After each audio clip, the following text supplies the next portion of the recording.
ನೀವೆಲ್ಲ ಈ ಒಂದು ಹಾಡನ್ನು ಕೇಳಿರುತ್ತೀರಿ. ವರನಟ ಡಾಕ್ಟರ್ ರಾಜ್ಕುಮಾರ್ ಅವರು ಹಾಡಿರುವ ಮೂಗೂರು ಮಲ್ಲಪ್ಪನವರ ಅರ್ಥಗರ್ಭಿತ ಸಾಲುಗಳಾದ ಮಾನವನಾಗಿ ಹುಟ್ಟಿದ ಮೇಲೆ ಏನೇನ್ ಕಂಡಿ, ಇರೋದ್ರೊಳಗೆ ಒಮ್ಮೆ ನೋಡು ಜೋಗಾಗುಂಡಿ.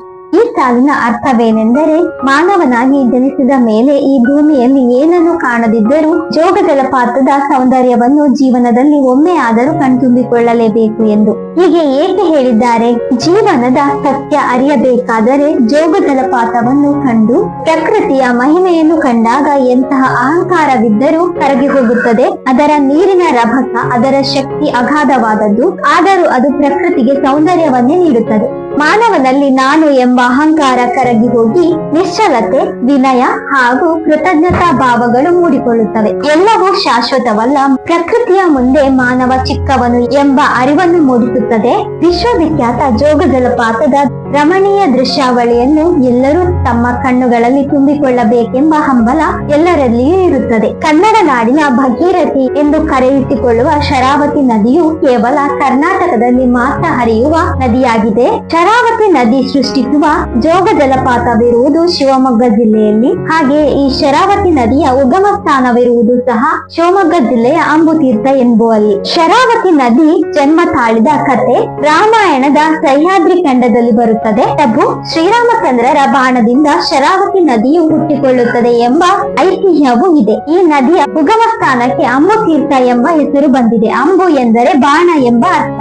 ಹೀಗೆ ಶ್ರೀರಾಮಚಂದ್ರರ ಬಾಣದಿಂದ ಹುಟ್ಟಿದ ಈ ನದಿಗೆ ಶರಾವತಿ ಎಂಬ ಹೆಸರು ಬರುತ್ತದೆ. ಶರ ಎಂದರೂ ಸಹ ಬಾಣ ಎಂಬ ಅರ್ಥವನ್ನೇ ಸೂಚಿಸುತ್ತದೆ. ಶರಾವತಿ ನದಿಯು ಹೆಸರಿಗೆ ತಕ್ಕಂತೆ 80 ಕಿಲೋಮೀಟರ್ ನಷ್ಟು ದೂರ ಬಾಣದಂತೆಯೇ, ಅಂದರೆ ಅತಿಯಾದ ವೇಗದಲ್ಲಿ ಚಲಿಸುತ್ತದೆ. ಹೀಗೆ ಶರಾವತಿ ನದಿಯು ಹೊಸನಗರ, ಸಾಗರ, ಉತ್ತರ ಕನ್ನಡ, ಸಿದ್ದಾಪುರ ಈ ಎಲ್ಲ ತಾಲೂಕುಗಳಲ್ಲಿ ಹರಿದು ಹೊನ್ನಾವರದಲ್ಲಿ ಅರಬ್ಬಿ ಸಮುದ್ರಕ್ಕೆ ಸೇರುತ್ತದೆ.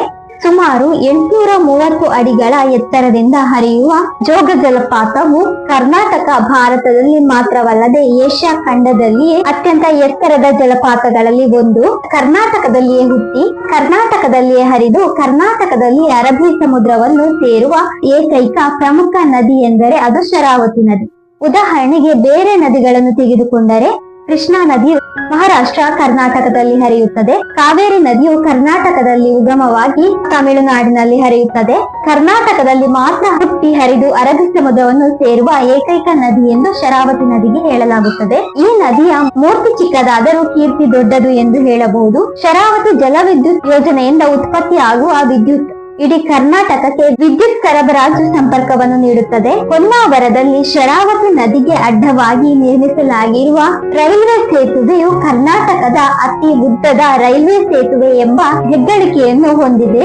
ಸುಮಾರು 12 ಉಪನದಿಗಳು ಶರಾವತಿ ನದಿಗೆ ಸೇರುವುದರಿಂದ ಈ ನದಿಗೆ ಭಾರಗಂಗಾ ಎಂಬ ಹೆಸರು ಇದೆ. ಉತ್ತರ ಕನ್ನಡ ಜಿಲ್ಲೆಯ ಇಡಗುಂಜಿ ಹಾಗೂ ಸಾಗರದ ಸಿಗಂದೂರು ಚೌಡೇಶ್ವರಿ ದೇವಾಲಯವು ಈ ಶರಾವತಿ ನದಿಯ ತಟದಲ್ಲಿ ಇರುವ ಪ್ರಸಿದ್ಧ ದೇವಾಲಯಗಳಾಗಿವೆ. ಕರ್ನಾಟಕದಲ್ಲಿ ಸರಬರಾಜು ಆಗುವ ವಿದ್ಯುತ್ನ 40% ವಿದ್ಯುತ್ ಶರಾವತಿ ಜಲವಿದ್ಯುತ್ ಯೋಜನೆಯಿಂದಲೇ ಲಭಿಸುತ್ತದೆ. ಈ ಶರಾವತಿ ನದಿಯನ್ನು ಮಲೆನಾಡಿಗರ ಜೀವ ನದಿ ಎಂದು ಹೇಳಲಾಗುತ್ತದೆ.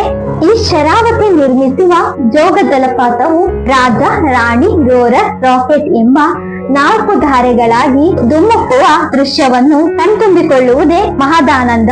ಗೇರುಸೊಪ್ಪ ಪ್ರದೇಶದ ಬಳಿ ಹರಿಯುವ ಈ ಹೊಳೆಗೆ ಗೇರುಸೊಪ್ಪ ಹೊಳೆ ಎಂದು ಹೇಳಲಾಗುತ್ತದೆ. ಹಾಗೆಯೇ ಜೋಗ ಜಲಪಾತಕ್ಕೆ ಗೇರುಸೊಪ್ಪ ಜಲಪಾತ ಎಂದು ಹೇಳಲಾಗುತ್ತದೆ. ಈ ಜಲಪಾತವು ಭಾರತದಲ್ಲಿನ ಅತಿ ಎತ್ತರದ ಜಲಪಾತ ಎಂಬ ಖ್ಯಾತಿಯನ್ನು ಹೊಂದಿದೆ. ಭಾರತದಲ್ಲಿ ಮಾತ್ರವಲ್ಲ, ಏಷ್ಯಾ ಖಂಡದಲ್ಲಿ ಅತ್ಯಂತ ಎತ್ತರದ ಜಲಪಾತಗಳಲ್ಲಿ ಜೋಗ ಜಲಪಾತದ ಹೆಸರು ಬರುತ್ತದೆ. 1964ರಲ್ಲಿ ಸಾಗರ ತಾಲೂಕಿನ ಲಿಂಗನಮಕ್ಕಿ ಎನ್ನುವಲ್ಲಿ ಲಿಂಗನಮಕ್ಕಿ ಜಲಾಶಯವು ಲೋಕಾರ್ಪಣೆಯಾಗಿದ್ದು, ಇದರಲ್ಲಿ ಸುಮಾರು 193 ಅಡಿ ಎತ್ತರ ಹಾಗೂ 2.4 ಕಿಲೋಮೀಟರ್ ಉದ್ದವಿರುವ ಈ ಜಲಾಶಯವು 151.75 ಟಿಎಂಸಿ ನೀರನ್ನು ಸಂಗ್ರಹಿಸಿರಬಹುದು. ಈ ಅಣೆಕಟ್ಟಿನಲ್ಲಿ ಮಹಾತ್ಮ ಗಾಂಧಿ ಜಲವಿದ್ಯುತ್ ಘಟಕ ಸಹ ಕಾರ್ಯನಿರ್ವಹಿಸುತ್ತಿದೆ.